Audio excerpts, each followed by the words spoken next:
Practical Anarchy, A Guide to Self-Determination, Dickie Dredd. Chapter 7, The Trap of Party Politics.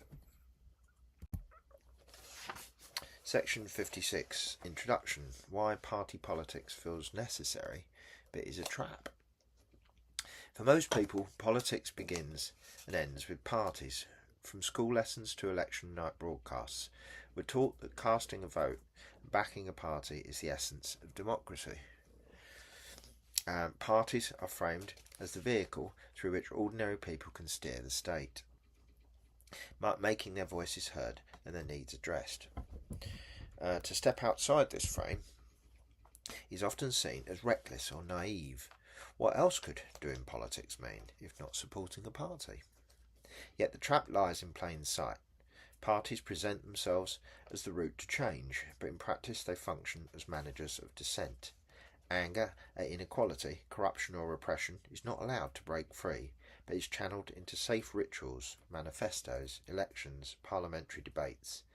As Graeber put it, politics under representative systems often means allowing us to imagine we are governing ourselves, while in fact reproducing relations of domination.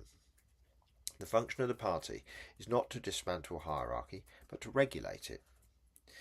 Just as we saw earlier, how banks discipline wealth under the guise of credit, and earlier sections describe money as a system of control, so too parties discipline discontent under the guise of representation. The mechanism worked through faith.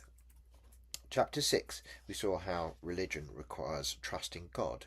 In Chapter 5, how markets demand faith in the invisible hand. Party politics adds its own variation, faith in leaders. The ballot box promises redemption through delegation, but just as the altar promised salvation through obedience, the form is secular, the function is not.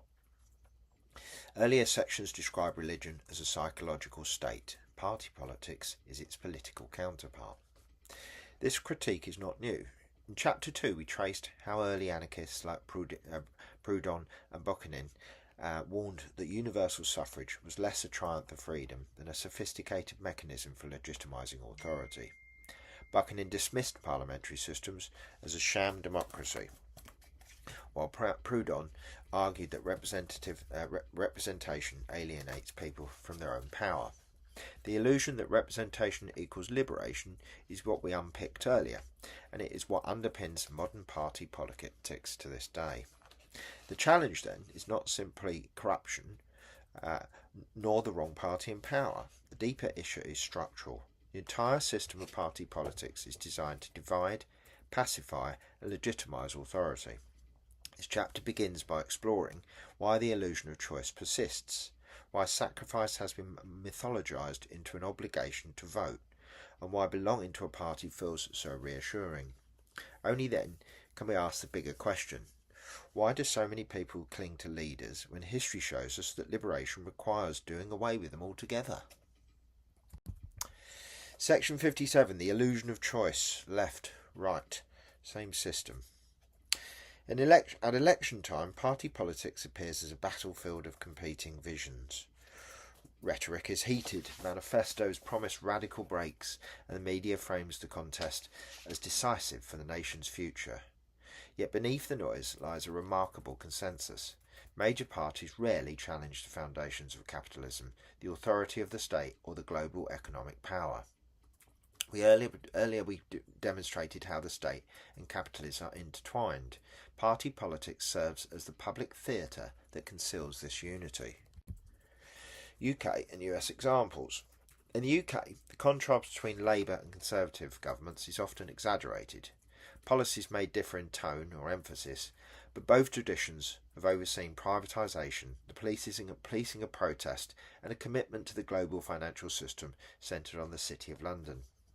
In the US, Democrats and Republicans trade accusations of extremism, yet both safeguard property rights, corporate interests, and the dominance of finance. Cross-reference here to earlier sections where we saw how money functions as a system of control, a system neither party dares to dismantle. Managed dissent. The illusion of choice is functional.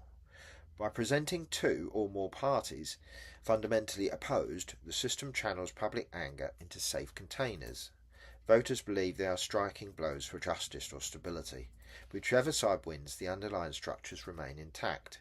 As Graeber observed, representative systems often reproduce relations of domination, while allowing people to feel that they govern themselves. This is less about genuine alternatives than about managing dissent. Why this matters for anarchists. For anarchists, the implication is clear. Elections and party shifts do not offer liberation. They reproduce hierarchy under the guise of competition. Just as earlier sections showed that wage slavery survives under the illusion of a free job market, so two-party politics survives under the illusion of free choice. Recognising this trap is the first step towards reclaiming politics as collective self-organisation rather than passive representation.